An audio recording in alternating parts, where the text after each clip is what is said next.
Good afternoon, Dominic. Afternoon, Charles. Now, Dominic is the CEO of Angel Business Club, and I've come to talk to him so we can find out a bit more about him, what he's up to, and his background. So the first thing is, how did you become involved with the Angel Business Club? Well, first of all, Charles, thank you very much for coming in to see us at our offices here in London at the Angel Business Club, and hello to all of you who are watching this video. The history of the Angel Business Club goes back to 2014. In 2014, I was invited by my chairman, Philip Reed, who's the chairman of the business club, to be a consultant to a Swedish credit union. And this Swedish credit union was called Viral Angels, and people will see references probably to my name and to the club with the history of Viral Angels. I spent 6 months as a consultant to Viral Angels and looking at their business model, which was not dissimilar to the Angel Business Club, but in its investment approach, it was certainly very, very different. After a period of 6 months of consultancy, I realised, or certainly our lawyers realised, that what they were attempting to do was not necessarily legal in terms of regulatory side of things in certain countries in the world. Certainly the ambitions of the business and what it set out to do were a great idea and great fundamentals. So at that point in 2015, Philip Reed, the chairman, and I approached the owners and the management of Viral Angels. We gave them our report as to their regulatory position, and at the same time we made an offer to them to effectively form a new structure, completely new ownership, a regulated structure regulated by the Financial Conduct Authority, and we offered the members of this credit union the opportunity to transfer to what we called the Angel Business Club, which is where we are today. And we acquired the software from Viral Angels and the management team. Today there is absolutely no connection between Viral Angels in terms of Angel Business Club ownership, and indeed the strategy is actually quite very different to the strategy of Viral Angels, and I'll tell you what those fundamental differences are. But going back, so all the existing members of this former organisation have sort of been morphed into Angel Business Club? Well, not all of them anyway have transitioned. Right. So of this credit union, the credit union in Sweden had about 25,000 members. That's big. And it was big, and of that, probably about 3,000 to 3,500 decided that they wanted the Angel Business Club to look after their equity interests, their interests in the shares that they had acquired through Viral Angels, and effectively joined our club. And to transition, there was a whole contract of transition and notification and all sorts of things that had to go through that place. But 18 months or nearly 2 years later, we have no association with the former credit union, other than we now have 3,000 happy members that formerly used to be part of this Swedish organisation.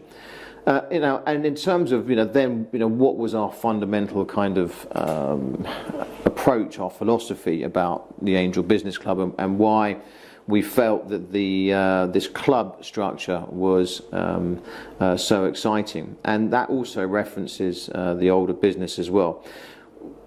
What's transpired very interestingly over the last 7 years is the emergence of a new investment class. People call it crowdfunding. There are better words, I think, to describe this new investment category, but that's what it is. It's brand new. In 7 years today, or this year, approximately $40 billion a year is being invested in this new investment class. And let's not forget, okay, this didn't exist 7 years ago.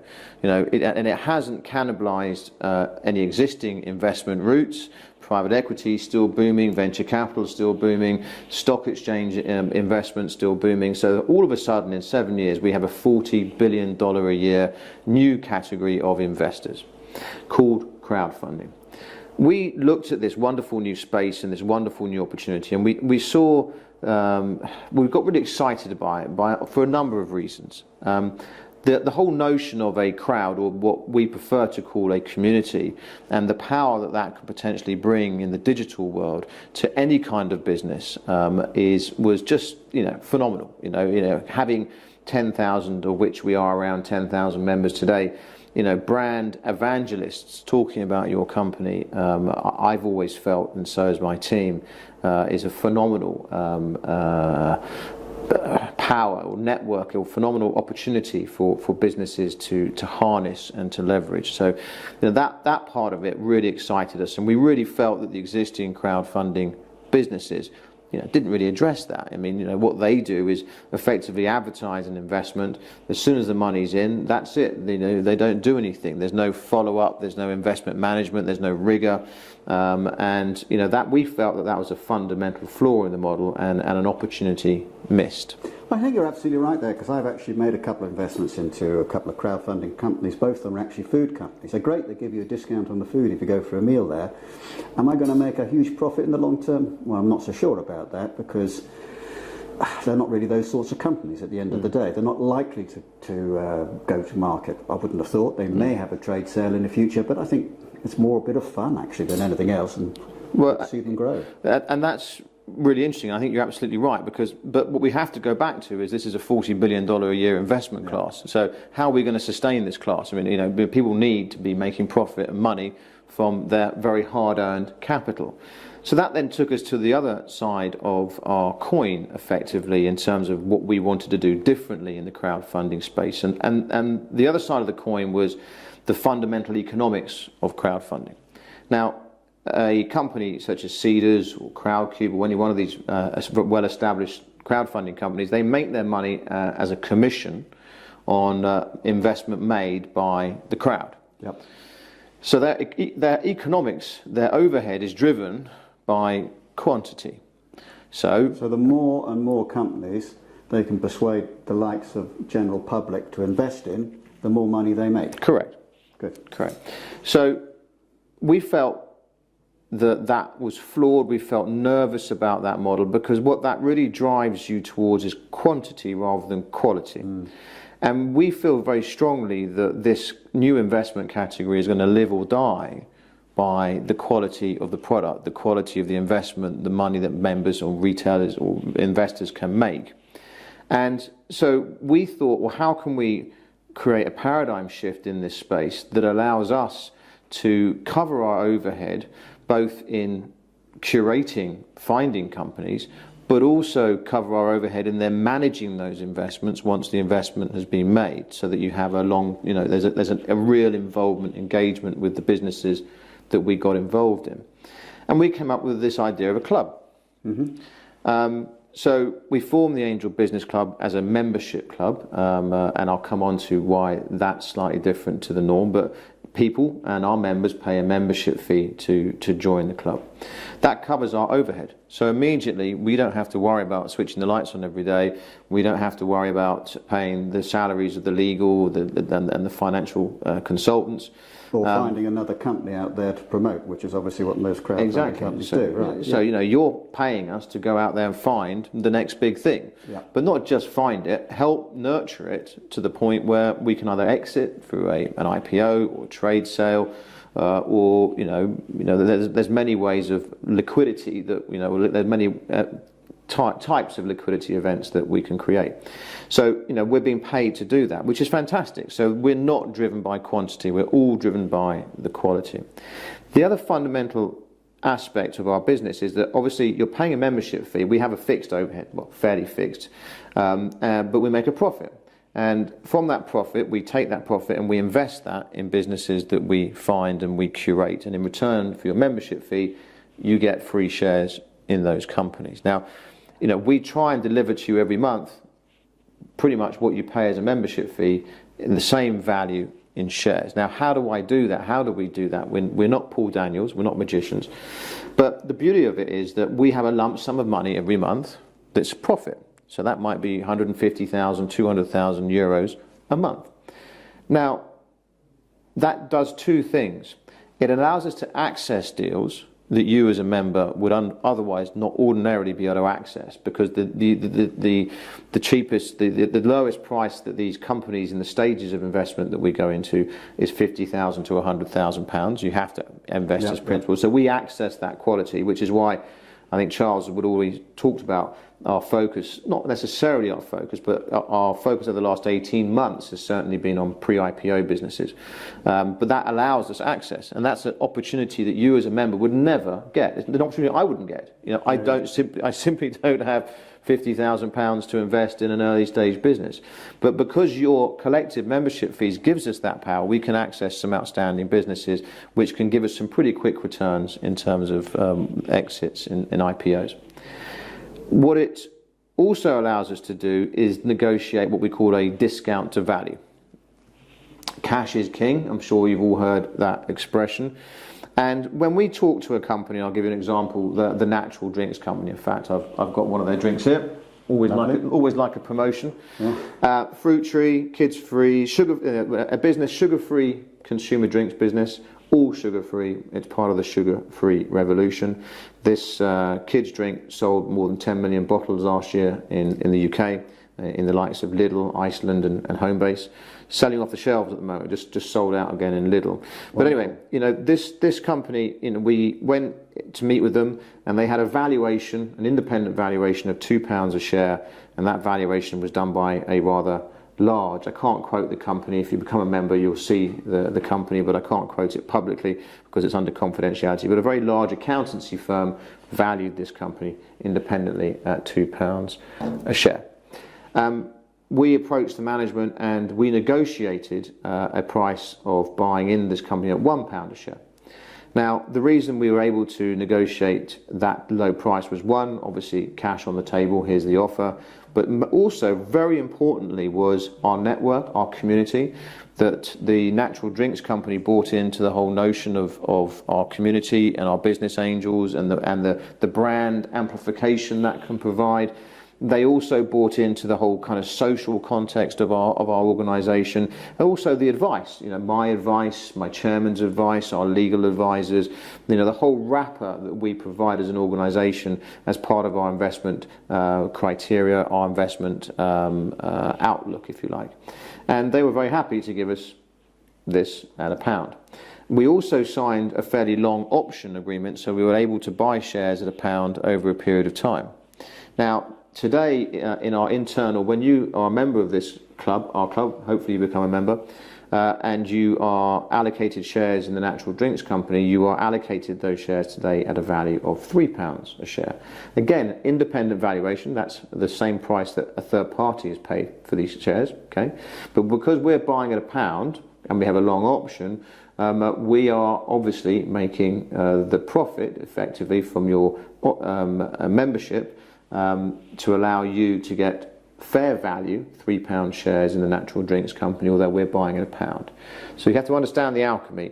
You are allocated fair value shares for your membership fee in companies like the natural drinks company, and that's how we make it work.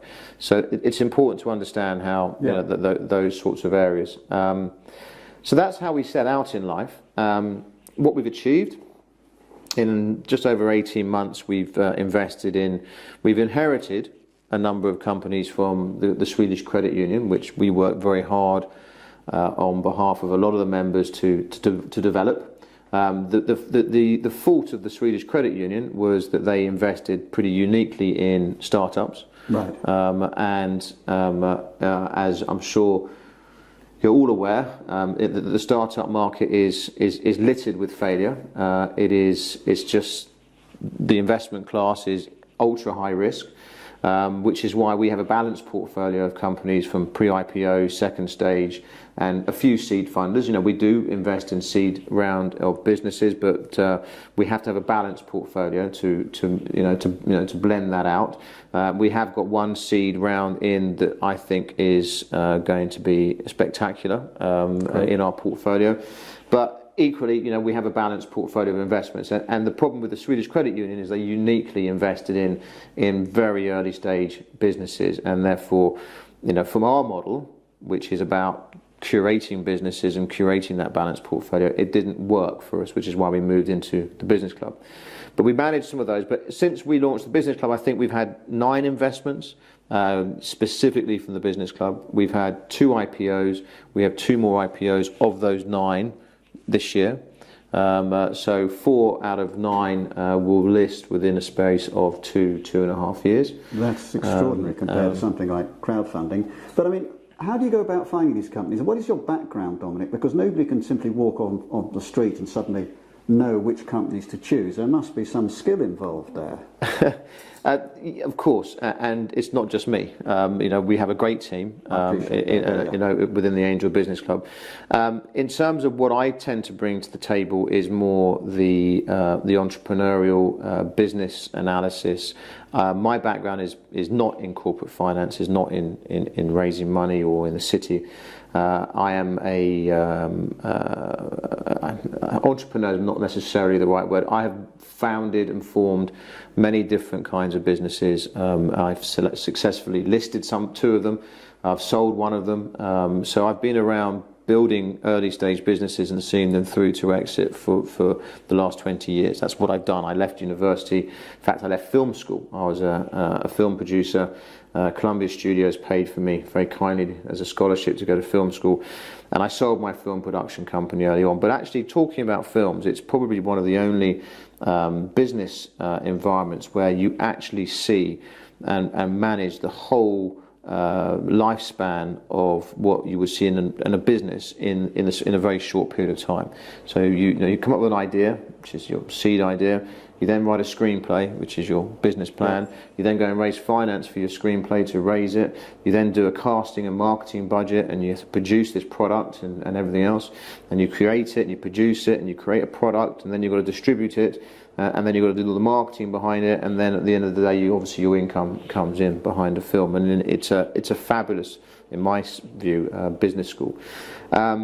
But my background is in building up businesses from an early stage, and what we tend to find, and where I focus, is assisting the companies that we invest in on their journeys. And like I say, on any journeys, there are ups and downs. You turn left, you turn right, and what I tend to help focus in the club is assisting those businesses and through the problem times. Normally is when I tend to get involved, but also helping to develop them.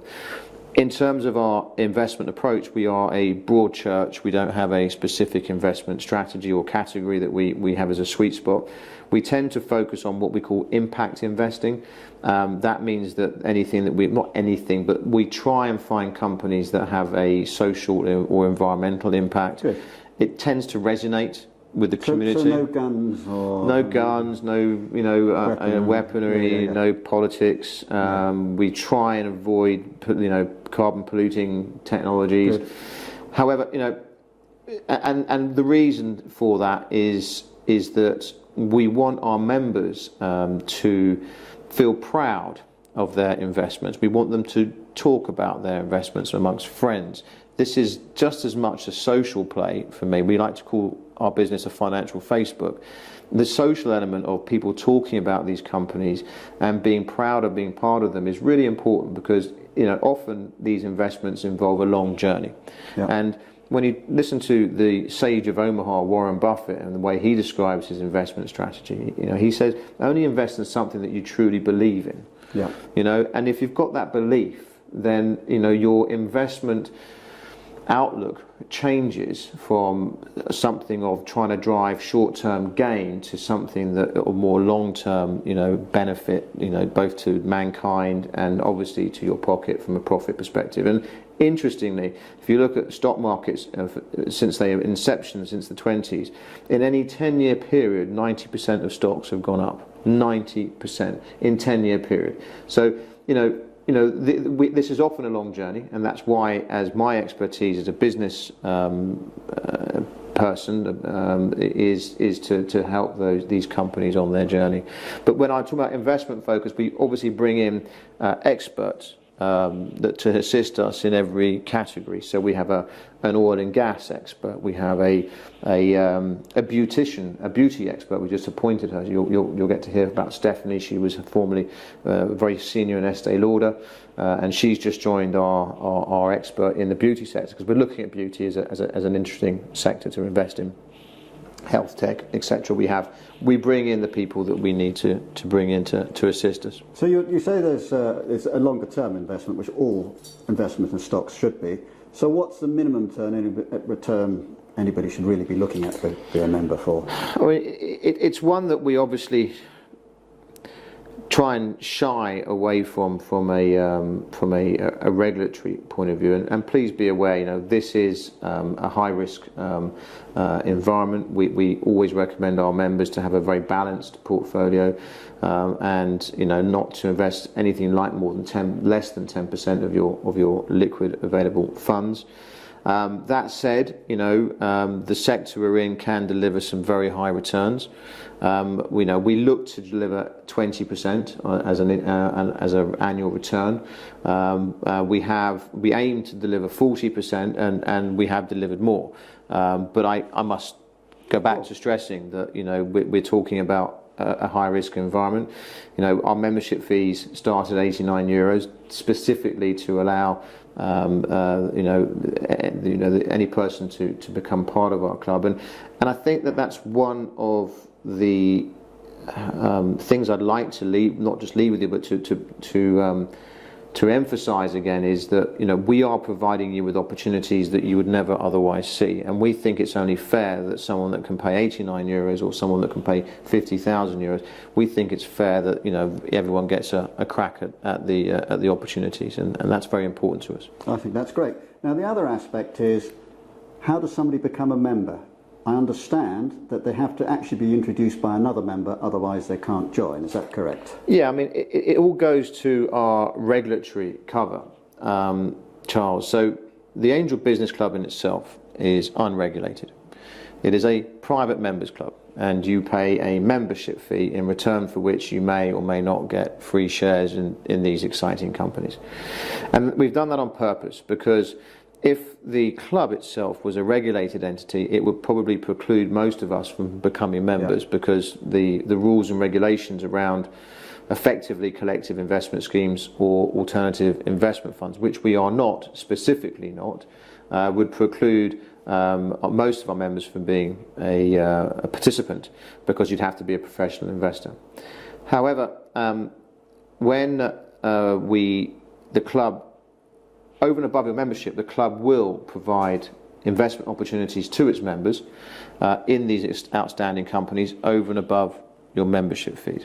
When that occurs, you are being promoted that in a regulated environment, which is in Angel Equity.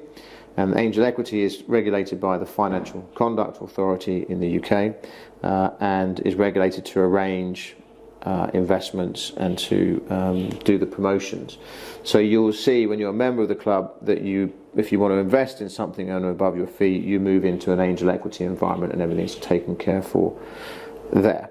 And the reason the member of the club is private and a member only is that we don't want to advertise. We don't want to be regulated. If we wanted to advertise and do all of that kind of stuff with our club, we'd have to be regulated. Yep. So we rely upon our members to introduce other members, and uniquely, because we don't have a advertising budget, so to speak, we reward those members that actively invite other members with a commission, so that there can also be an income stream from the activities of the club. It's an affiliate program. On the commission, can that be actually used to reduce the amount of monthly membership fee? Absolutely, yeah. You can convert your commission into a gift card, and a gift card can pay for a membership fee. So all of that goes to driving that activity. Yeah, absolutely. Oh, sounds good. It is, yeah, and and that's why it is a private member-to-member club. Excellent. Thank you very much, Dominic. Charles, my pleasure.